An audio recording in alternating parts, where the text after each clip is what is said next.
Hi there. Hope you are staying safe and sound. This is NS Ali from Concept English Plus, जहाँ पे होती है learning entertaining through desi method. Welcome to the concept building session. और आज के session में we are gonna study the concept of say and the concept of tell and the difference between both of the concepts in spoken English. Well, कुछ hard area learners का पूछना है कि हमारे यहाँ से का तर्जमा कहना से किया जाता है और टेल का तर्जमा बताना से किया जाता है. तो ये कहना और बताना, ये से और टेल, इसमें क्या फ़र्क है, क्या अंतर है, क्या डिफरेंस है, इनका क्या कॉन्टेक्स्ट है, से कहाँ पे इस्तेमाल करना है, टेल कहाँ पे इस्तेमाल करना है. तो आज इसी टॉपिक पे खोज लगाते हैं जी. से और टेल का डिफरेंस दो तरह से किया जा सकता है. Number one, syntactically and number two, semantically. तो पहले हम सिंटैक्टिक लेवल पे बात करेंगे कि से और टेल का इस्तेमाल कहाँ पे होगा जी. सिंटैक्टिक लेवल पे ओके. पहले से देखते हैं कि से का कॉन्टेक्स्ट क्या है. We say something, we say something. For example, he said that he was a good man. तो इसमें वी से समथिंग वाला क्राइटेरियन पूरा हो रहा है कि हमने कुछ बताया है. वी से समथिंग, वो क्या है, he said that he was a good man. तो that he was a good man, ये समथिंग है, इसलिए इसके साथ से इस्तेमाल हुआ है. तो से का सेड सेकंड फॉर्म है. तो टेल फिर कैसे इस्तेमाल करेंगे, वो कुछ यूं होगा कि we tell someone something, we say something and we tell someone something. हम किसी को कुछ बताते हैं तो यह जो बताना है, इस सेंस को कन्वे करने के लिए टेल इस्तेमाल होगा. For example, he told me that he was a good man. He told me someone that he was a good man something. Okay. तो एक पॉइंट हम ये देख रहे हैं कि वी से समथिंग, और दूसरा पॉइंट क्या हमने देखा, वी टेल समवन समथिंग. तो टेल के बाद ऑब्जेक्ट प्रोनाउन का आना जरूरी है या डायरेक्ट ऑब्जेक्ट का आना जरूरी है, जबकि से के बाद ऑब्जेक्ट प्रोनाउन या डायरेक्ट ऑब्जेक्ट नहीं आएगा.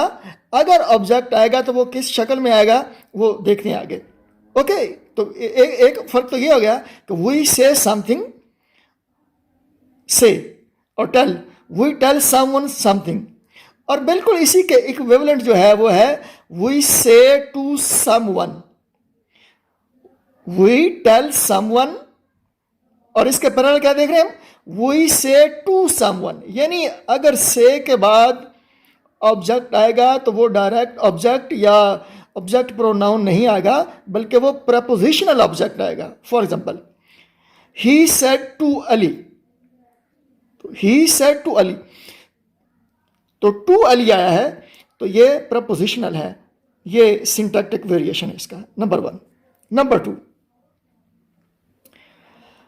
डायरेक्ट स्पीच में से कब इस्तेमाल होगा और टेल कब इस्तेमाल होगा, हम इस पे बात करेंगे जी. तो डायरेक्ट स्पीच अगर सवालिया है, डायरेक्ट स्पीच में अगर कोई सवाल पूछा गया है, कोई क्वेश्चन पूछा गया है, तो फिर से इस्तेमाल होगा. We use always say in direct speech if there is a question. For example, he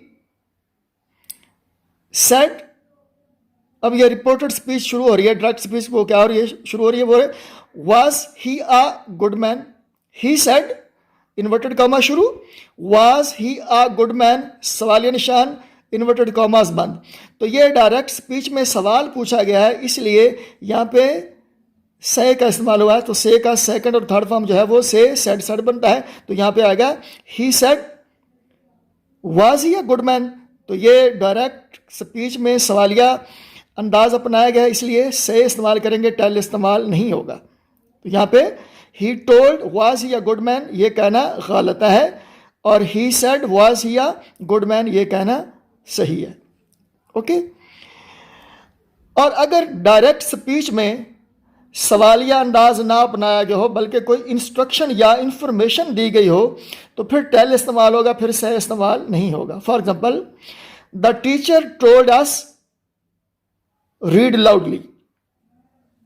the teacher told us read loudly. ये रीड लाउडली जो है ये इन्वर्टेड कॉमास के अंदर है, यानी डायरेक्ट स्पीच है, लेकिन सवालिया अंदाज नहीं है, बल्कि एक इंस्ट्रक्शन दी गई है। लिहाजा इस वाले स्ट्रक्चर में टेल इस्तेमाल होगा, से इस्तेमाल नहीं होगा। मसलन हम ये नहीं कह सकेंगे the teacher said to us read loudly, this structure is wrong. यह स्ट्रक्चर ठीक होगा कौन सा? The teacher told us read loudly. Okay.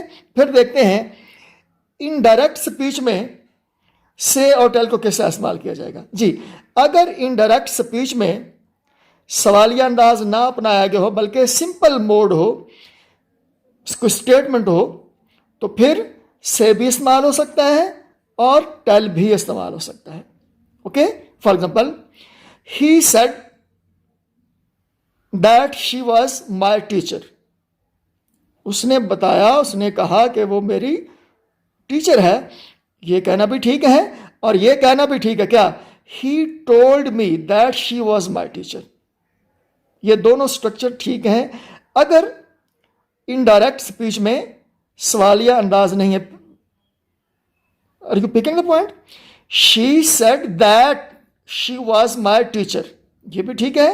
He told me that she was my teacher, ये वाला स्ट्रक्चर भी ठीक है। तो एक पॉइंट नोट करने वाला है कि ही सेड टू लगाना गलत है, या फिर टू के बाद ऑब्जेक्ट लेके आएंगे, वो क्या आएगा? ही सेड टू मी, या ही सेड टू हर, या ही सेड टू अली, कुछ भी इस तरह का आएगा तो फिर ये स्ट्रक्चर ठीक हो जाएगा। Otherwise he said that she was my teacher, correct. He told me that she was my teacher, it is also correct. तो ही टोल्ड के बाद टू इस्तेमाल करना गलत होगा, जबकि से या सेड के बाद टू इस्तेमाल किया जा सकता है। अगर इनडायरेक्ट स्पीच में अंदाज सवालिया हो तो फिर ना से आएगा ना टेल आएगा, बल्कि हम क्या इस्तेमाल करेंगे? फिर आस्क इस्तेमाल होगा। तो इस पे ये थोड़ा रेलिवेंट था, इसलिए हमने बात कर ली। Okay. So this was syntactic difference between say and tell. Now please